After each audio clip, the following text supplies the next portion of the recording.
Assalamualaikum warahmatullahi wabarakatuh.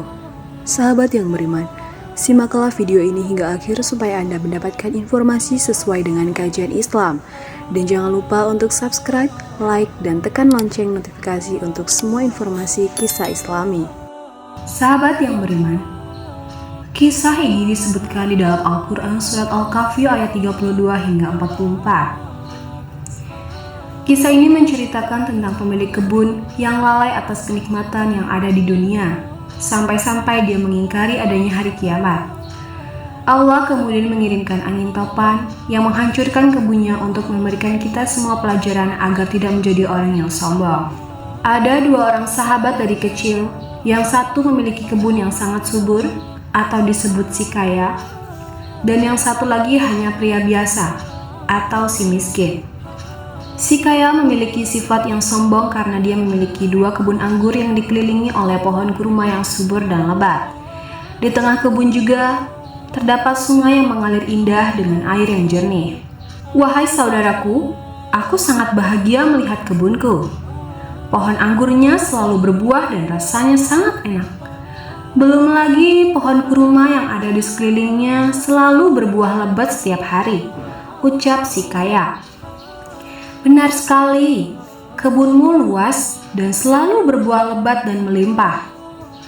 Aku sangat yakin, kebunku tidak akan pernah berhenti berbuah sekarang. Dan sekarang, aku pun benar-benar telah menjadi orang yang paling sangat kaya raya. Tapi ingat wahai saudaraku, semua ini hanyalah pemberian dari Allah. Jangan sampai kau menjadi orang yang sombong dan lupa untuk bersyukur kepadanya Sang Maha Pemberi Rezeki, ucap si miskin.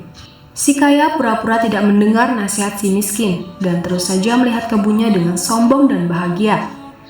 Sesampainya di rumah, ia melihat hartanya yang sangat banyak dan berniat untuk menimbun lebih banyak lagi. Kalau seperti ini, aku yakin hartaku akan semakin banyak dan tidak akan pernah habis.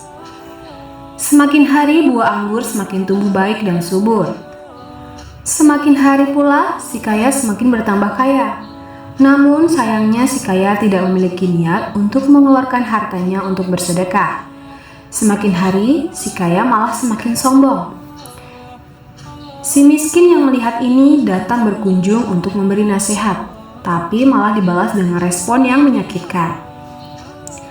Aku tahu kau iri dengan kehidupanku, hartaku lebih banyak daripada hartamu. Dan aku memiliki banyak anak buah untuk membantuku, ucap si kaya dengan sombong.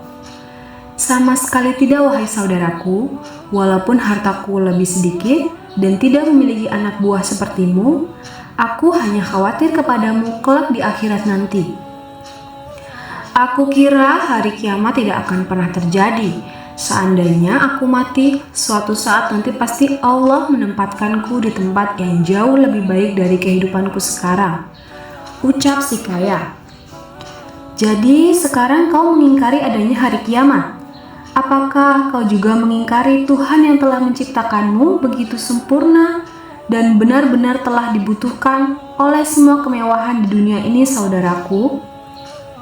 Sudahlah, aku tidak akan mendengarkan nasihatmu lagi, ucap si kaya dengan rasa marah.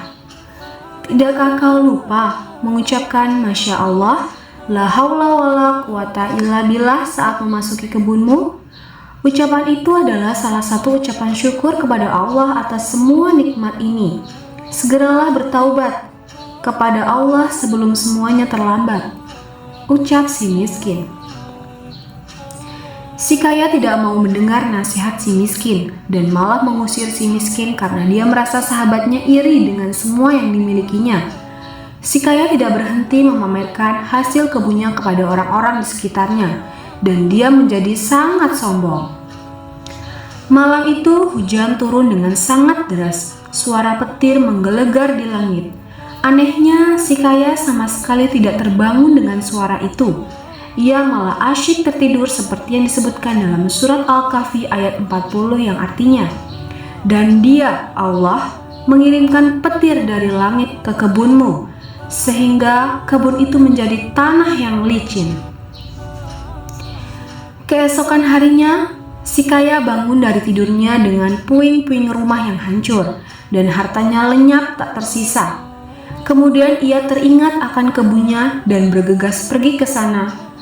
Namun sesampainya di kebun, ia tidak mendapatkan apa-apa selain kebun yang hancur dan hampir rata dengan tanah. Si kaya mulai menyesali kesombongannya selama ini. Ya Allah, kenapa semua ini bisa terjadi? Sekiranya dari dulu aku tidak pernah mengingkari nikmat-Mu dan mendengarkan nasihat sahabatku, pasti Engkau tidak akan menyebabkan masalah ini. Sungguh, hamba menyesal atas apa yang hamba perbuat, ya Allah. Ucap si kaya dengan penuh rasa penyesalan. Namun sayangnya, penyesalan itu sudah tidak berguna. Semuanya sudah terlambat. Seperti yang disebutkan dalam surat Al-Kahfi ayat 43 yang artinya, dan tidak ada lagi baginya segolongan pun yang dapat menolongnya selain Allah, dan dia pun tidak dapat membela dirinya. Itulah akhir dari kisah pemilik kebun yang sombong. Hikmah yang bisa kita ambil, yang pertama, jangan lupa mengucap Masya Allah, la haula wala quwata illa billah. Tidak ada usaha, kekuatan, dan upaya selain dengan kehendak Allah, supaya kita selalu bersyukur dan tidak sombong terhadap nikmat yang kita peroleh. Jika kita sombong, kita bisa lupa keimanan kita kepada Allah, seperti tidak mempercayai datangnya hari kiamat. Dengarkanlah nasihat yang baik, karena bisa jadi nasihat itu merupakan salah satu cara Allah menegur kita. Yang ketiganya, kehidupan di dunia ini hanya sementara. Jadi jangan sampai kita dibutakan oleh kemewahan dunia. Padahal kehidupan akhirat yang kekal sudah menunggu kita. Wallahu a'lam bishawab.